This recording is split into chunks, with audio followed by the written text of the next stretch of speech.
To those who think that the UNC's stance on mandatory vaccination is us opposing for opposing's sake, I'm going to turn your attention to former financial economist, a former major in the British Army, and a former member of Parliament in the European Parliament, Mr. Godfrey William Bloom, TD.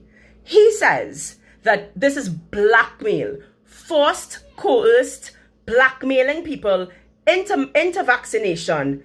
If you're going to do that, you know what you have to do? You have to stand liability. Whether it's rare, whether it's not rare, if someone has a side effect, an adverse side effect after they've been blackmailed into taking this vaccine, then the government, the employers, must stand responsibility, financial responsibility, if we are prepared to blackmail our public servants into taking this vaccine. I'm going to pass you over now to Mr. Bloom, TD.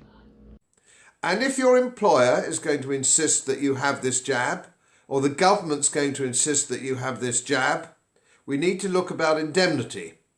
Every leaflet I read was perfectly clear and fair and honest to say that there can be side effects to this medication. They've been quite upfront about it, some frequent, some rare, so on and so forth, but you must read the individual leaflet of that pharmaceutical company if you want the facts. That is the way you have to go.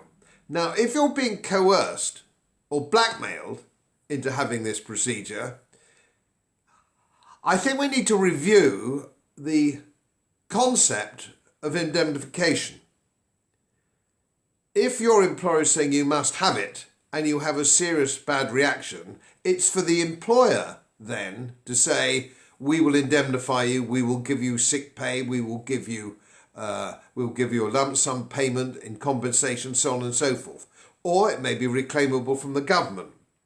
What we can't do, or what we shouldn't be doing, is coercing and blackmailing people into medication, any medication, forget coronavirus for the moment, any medication, without some form of protection, financial protection, for the people who have been blackmailed or coerced. It isn't right and it isn't fair, and I say again, it isn't the pharmaceutical companies who are doing this. This is not a pharmaceutical problem, this is a political problem.